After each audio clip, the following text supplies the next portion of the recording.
In the 18th century, philosophy stood divided between two powerful traditions. Rationalists believed that reason alone could produce true knowledge, while empiricists argued that all knowledge comes from experience. Into this conflict entered Immanuel Kant, a philosopher who transformed modern thought forever. Kant famously declared that the writing of David Hume awakened him from his dogmatic slumber. Hume's skepticism about causality and metaphysics forced Kant to ask a profound question: how is knowledge possible at all? Kant's answer became known as critical philosophy. The word critical did not mean criticism in the ordinary sense. Instead, it meant examining the limit, power, and condition of human reason itself. Rather than blindly trusting reason or experience, Kant wanted to investigate how the mind actually knows the world. His masterpiece, Critique of Pure Reason, attempted to reconcile rationalism and empiricism. Kant argued that knowledge begins with experience, but it does not arise entirely from experience. The human mind actively shapes experience through its own structure and categories. This revolution approach changed philosophy permanently and became one of the foundations of modern epistemology, metaphysics, and even modern science. Kant began by analyzing judgment, because judgment are the basic unit of knowledge. He classified judgment into two different ways. First, he distinguished between analytic and synthetic judgment. An analytic judgment is one in which the predicate is already contained within the subject. For example, all bachelors are unmarried. The concept of unmarried is already included in the concept of bachelor. Such judgment merely clarify what is already known. A synthetic judgment, however, adds new information. For example, the table is brown. The concept of brown is not contained with the concept of table. Synthetic judgment expands knowledge. Kant then distinguished between a priori and a post priori judgment. A priori judgments are independent of experience. They are universal and necessary. Mathematical truths are example. A post priori judgment depends on experience and observation. The revolutionary question Kant raised that how are synthetic a priori judgment possible? These are judgments that expand knowledge while remaining universal and necessary. For example, 7 plus 5 equal to 12. The concept of 12 is not already contained within 7 plus 5. So the judgment is synthetic. Yet it is also universally true and independent of experience, making it a priori. Similarly, scientific principles such as causality appear universal and necessary, yet they also extend knowledge. Explaining the possibility of such judgment becomes the central aim of Kant philosophy. Kant believed that synthetic a priori judgment form the foundation of mathematics, natural science, and metaphysics. The proof of synthetic a priori judgment was difficult because earlier philosophers had failed to explain how universal and necessary knowledge could exist. Empiricists like Hume argue that necessity cannot come from experience because experience only shows repeated events, never absolute certainty. Rationalists, on the other hand, rely too heavily on abstract reasoning detached from reality. Kant solved the problem by proposing that the human mind itself contributes certain structure to experience. The mind is not passive. It actively organizes sensation according to its own built-in principle, because this structure belongs to the human mind universally. The knowledge produced through them become universal and necessary. Thus, synthetic a priori judgments are possible because the mind shapes experience before experience becomes conscious knowledge. Mathematics become possible because the mind structures reality through space and time. Science becomes possible because the understanding imposes categories such as causality upon experience. Kant therefore transformed the theory of knowledge. Knowledge is not simply copied from the world, it is partly constructed by the mind itself. Kant described his philosophy as a Copernican revolution in thought. Before Nicholas Copernicus, astronomers assumed that the sun revolved around the earth. Copernicus reversed this assumption and saw that the earth revolved around the sun. Similarly, previous philosophers assumed that the mind must conform to object. Kant reversed the relationship. He argued that object as experienced by us conform to the structure of the human mind. This was a revolutionary idea. According to Kant, we never experience reality exactly as it exists independently. Instead, we experience reality as it appears through the organizing activity of mind.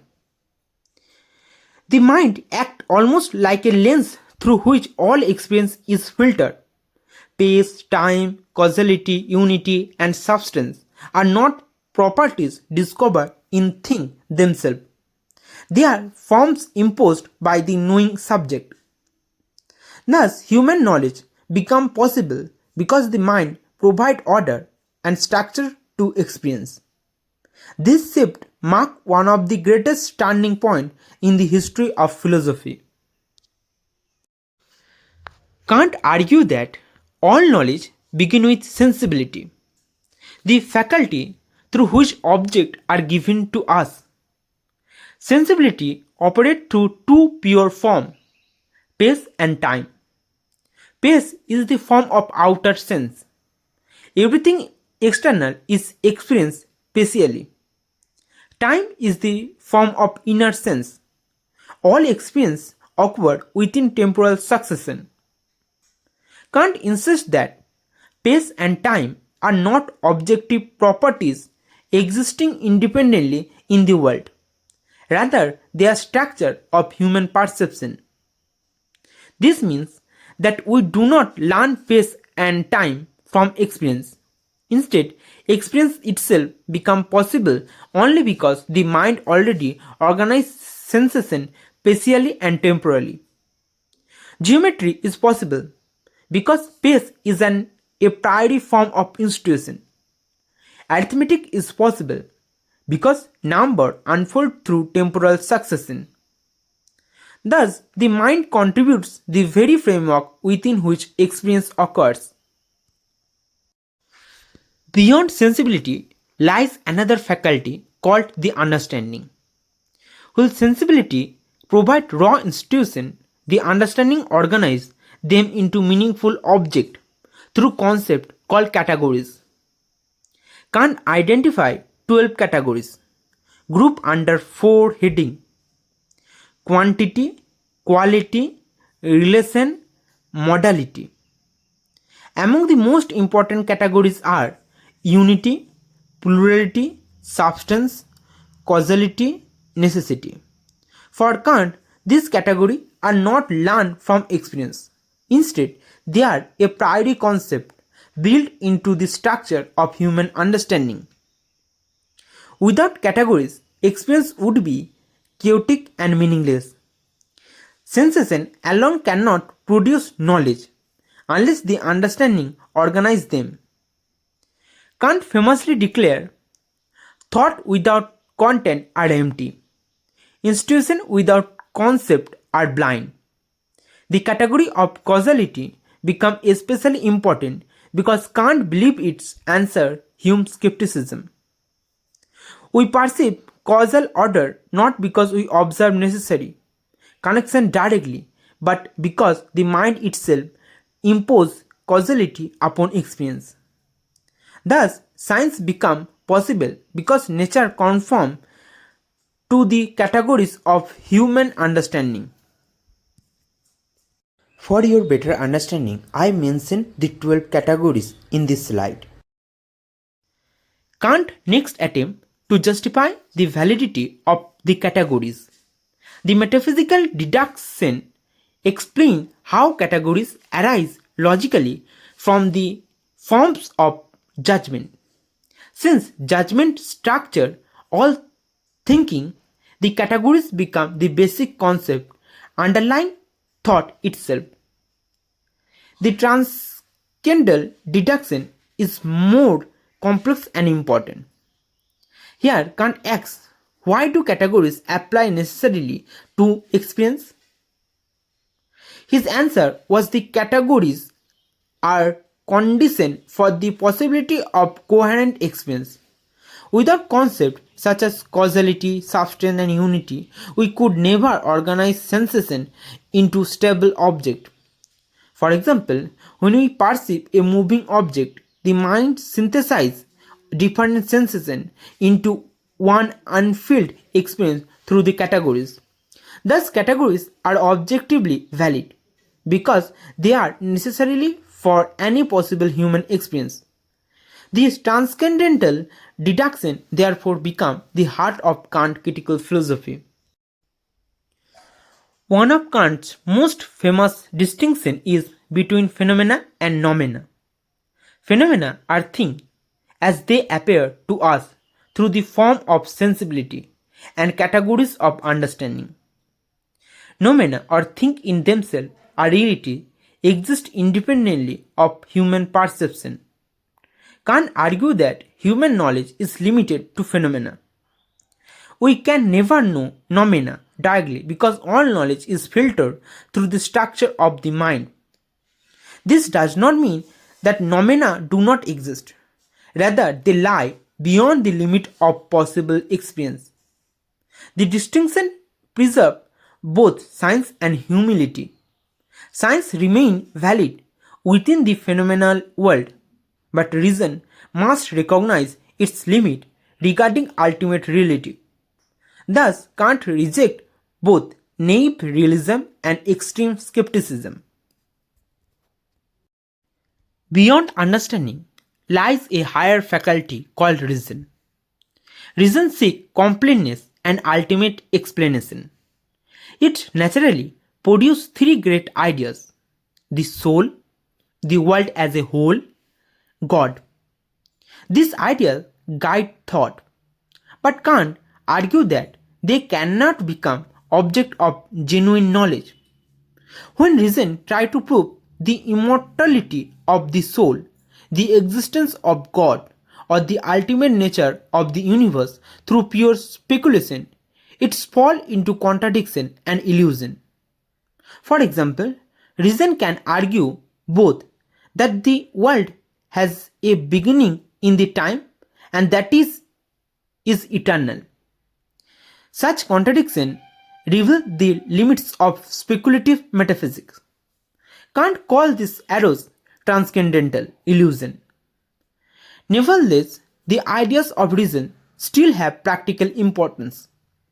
They regulate inquiry and inspire moral life, even though they cannot be scientifically proven.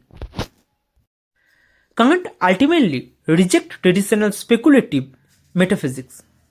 Philosophers before him attempts to gain absolute knowledge about God, the soul, and ultimate reality through pure reason alone. Kant believed this attempt exceeds the legitimate limit of human understanding. Human reason can know only the phenomenal world, structured by sensibility and understanding. Whenever reason moves beyond possible experience, it produces illusion rather than knowledge. Yet Kant did not destroy metaphysics completely. Instead, he redefined it critically. Philosophy must investigate the condition and limits of knowledge rather than make dogmatic claims about the transcendent realities. Kant philosophy therefore achieved a remarkable balance. It defends science against skepticism, it limits reason to prevent dogmatism, it preserves moral and religious ideas without claiming theoretical proof. The influence of Immanuel Kant extended across modern philosophy, influencing thinkers from George Wilhelm Friedrich Hegel to Edmund Husserl and beyond. His critical philosophy remained one of the humanity's greatest attempts to understand the power and boundaries of human reason itself. If you are still watching, I hope you are finding this content useful. Please like and share this video, subscribe to the channel and share your thought in the comment. Your support motivates me to create even more content like this.